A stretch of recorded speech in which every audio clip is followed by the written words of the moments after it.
Assalamualaikum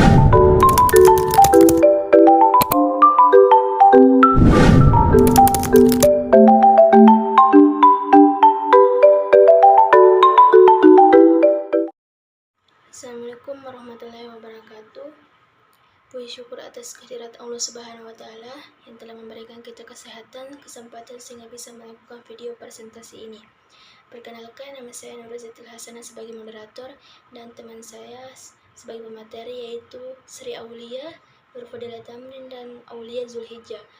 Pada materi ini kita akan mempresentasikan yaitu peranan guru dalam memfasilitasi perkembangan peserta didik, meliputi peranan guru, komponen kerja profesional guru, dan penyusunan alat evaluasi kinerja guru. Untuk mengefisienkan waktu, saya persilahkan Sri Aulia untuk memaparkan materinya. Kepadanya, saya persilahkan. Adapun rumusan masalah dari materi yang akan dipresentasikan oleh kelompok kami yaitu ada 3 poin. Yang pertama, apa peran seorang guru terhadap peserta didik. Yang kedua, bagaimana komponen kinerja profesional guru. Yang ketiga, itu bagaimana proses penyusunan alat evaluasi kinerja guru. Selanjutnya yaitu ada tujuan yang terdapat 3 poin juga. Yang pertama, mengetahui peran seorang guru terhadap peserta didik. Yang kedua itu memaparkan komponen kinerja profesional guru.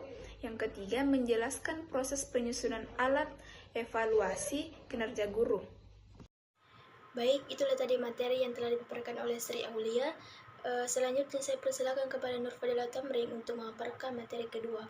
Kepadanya saya persilahkan. Baik, terima kasih atas kesempatan yang diberikan kepada saya. Sebelumnya, perkenalkan, nama saya Nur Fadila Tamrin selaku pemateri pertama. Di sini saya akan mempresentasikan tentang peranan guru. Guru sebagai pelaku utama dalam implementasi atau penerapan program pendidikan di sekolah memiliki peranan yang sangat strategis dalam pencapaian tujuan pendidikan yang diharapkan.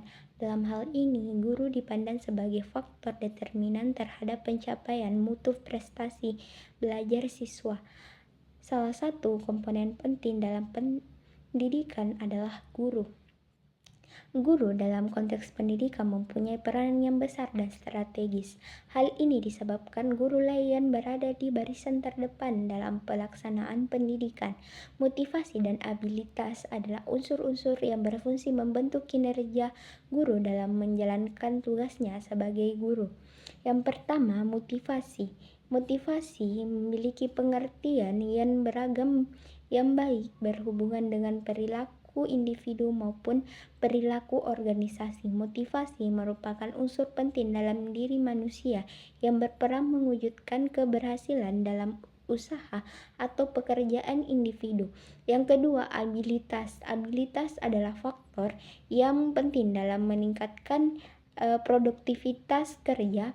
Abilitas berhubungan dengan pengetahuan dan keterampilan yang dimiliki setiap individu. Menurut Bob Davis, skill dan abilitas adalah dua hal yang saling berhubungan. Abilitas seseorang dapat dilihat dari skill yang mewujudkan melalui tindakannya. Yang ketiga, kinerja.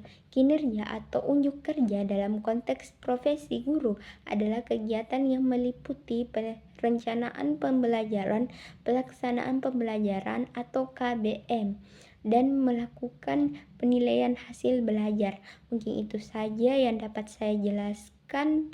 Saya kembalikan ke moderator. Baik, itulah tadi materi yang telah dipaparkan oleh Nur Fadila Tamrin.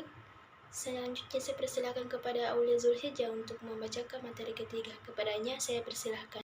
Baik, saya akan melanjutkan materi yaitu komponen kinerja profesional guru. Yang pertama, gaya mengajar. Menurut Donald Medley, gaya mengajar guru merujuk pada kemampuan guru untuk menggambarkan gaya mengajar itu sebagai yang pertama, aspek ekspresif mengajar yang menyangkut karakteristik hubungan emosional antara guru siswa seperti hangat atau dingin.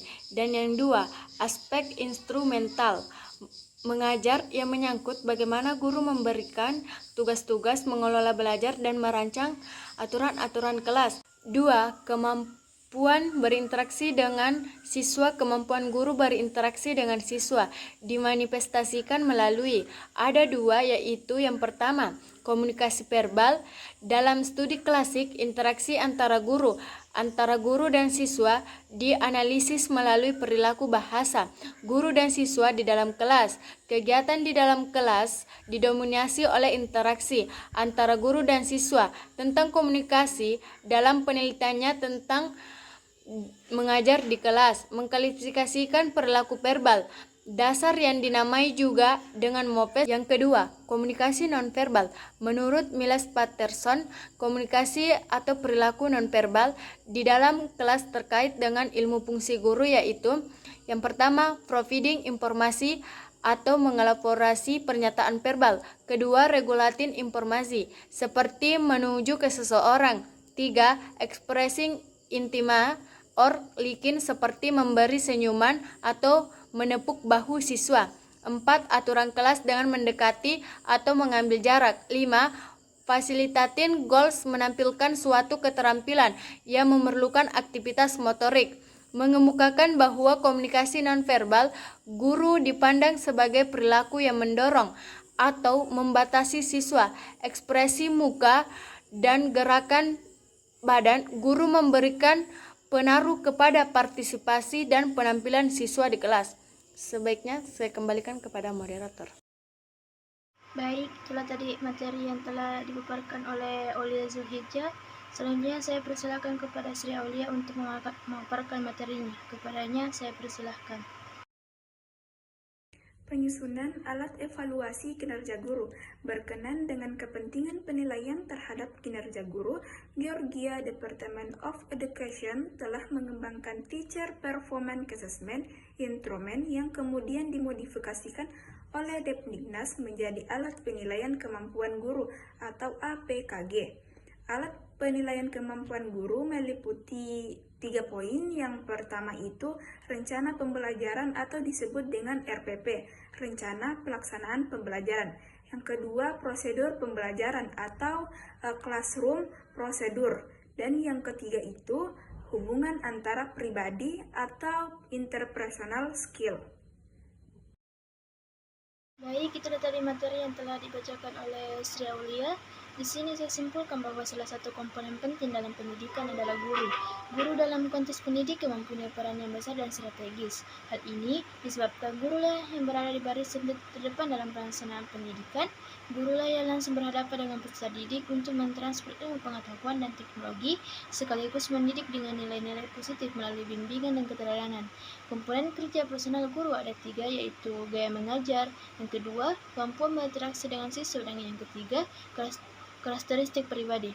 Mungkin itu saja yang saya simpulkan. Summa billahi fi sabilillah fastabiqul khairat. Assalamualaikum warahmatullahi wabarakatuh.